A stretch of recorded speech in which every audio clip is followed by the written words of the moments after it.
matter. Pupil com.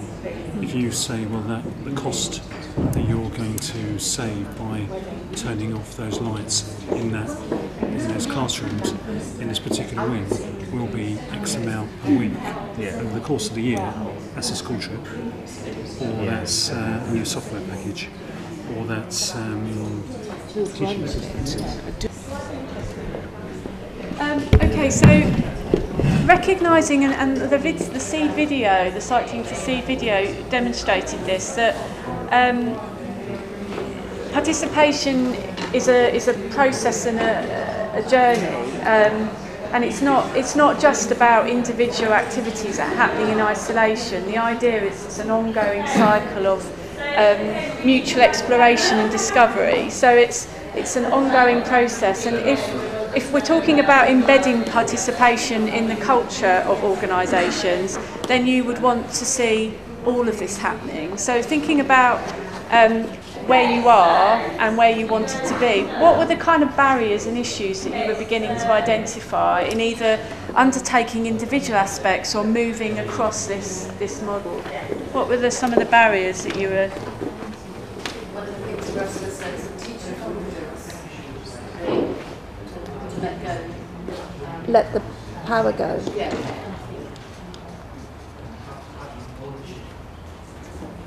Yeah.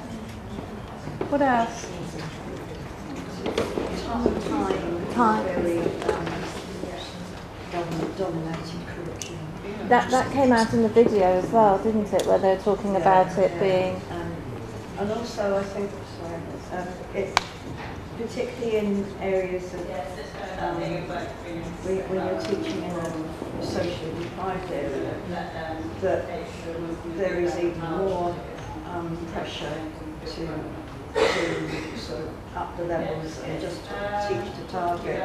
And those children really, really miss out. It's like we're going back to the old days when, if you're working class, you actually do what you're told. You don't actually think for yourself. You do what you're told, and I think that is very much, that's what I feel very much in evidence. My experience, so I think some of our outstanding schools are the ones that do use this model and sustainability particularly as a vehicle. So it's so integrated in their curriculum that the children, yes, focus on progress, achievement, attainment. Yeah. But it's At heart of that. It doesn't have to be something. And how do you think what helps them to get to that point, do you It's think? something that's been identified as a whole school as a priority, an area within the school development plan is integrated in the whole curriculum approach. And it's somebody's target to make sure that is happening. So you've got a champion. I noticed that actually on the film, after the head teacher said time was a problem, so a lot of activities took place outside the curriculum. Two more head teachers came on and said that they thought it was important that it was embedded across the school, fundamental to the curriculum. So I think you have to beware of just having champions. Really, you want evidence. If people want those responsibilities, you run risk that they end up being. So Use the content. But you need someone to drive that change across the organisation and build that at all levels. To achieve meaningful and sustainable participation requires organisations to change. It requires them to commit time, staff, strategically, in its vision, everything, the things that you've just talked about. So, these are very real issues and barriers to overcome to move towards a much more meaningful and sustainable approach. Did anyone else have anything else? Yes. Child development. Tell us a bit more. Well, I think the only way I can do this is by a specific example, which I gave last month. I did a fair trade and vintage fashion show last night, and it's the third year running. And when it's run by very mature sixth formers who want to do it, they can make it a huge success. This year, I had 2 year 10s who really wanted to do this. They don't quite know the pathways, and here's another example of this, how to do something. So they come to me to confirm that what their actions are is the right way forward.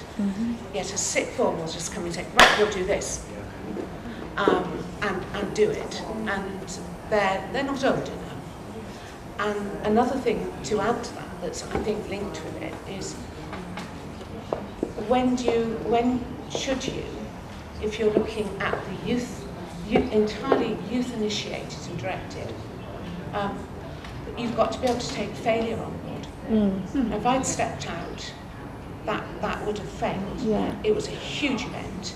It was recycling, it was charity, we supported a charity, it was fair trade, it was student voice, it was everything. I didn't want it to fail.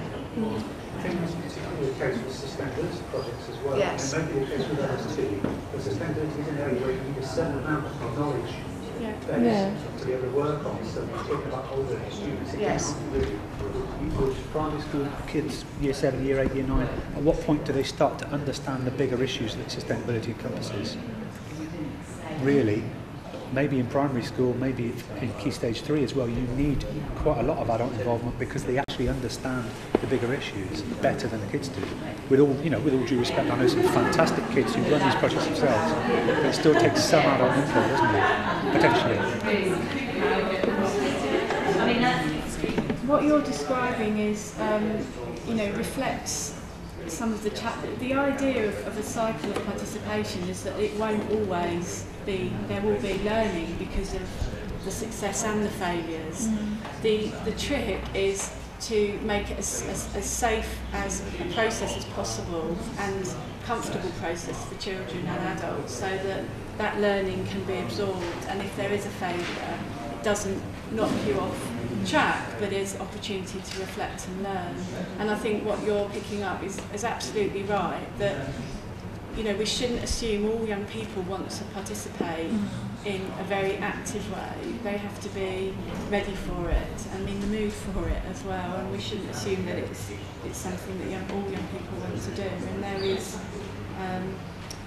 and what you described is you were having to take on a coaching role for some of those young people to build the skills and the experience so they could do it next time on their own.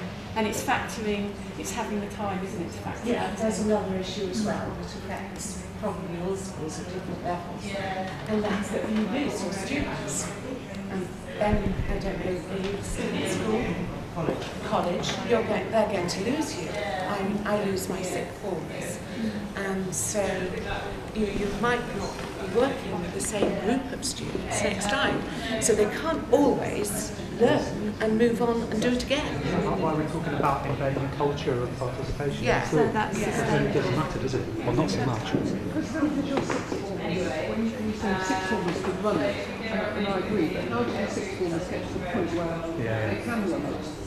Because it's not just because they're that much older, I think when it's been successful, they've just been very capable people.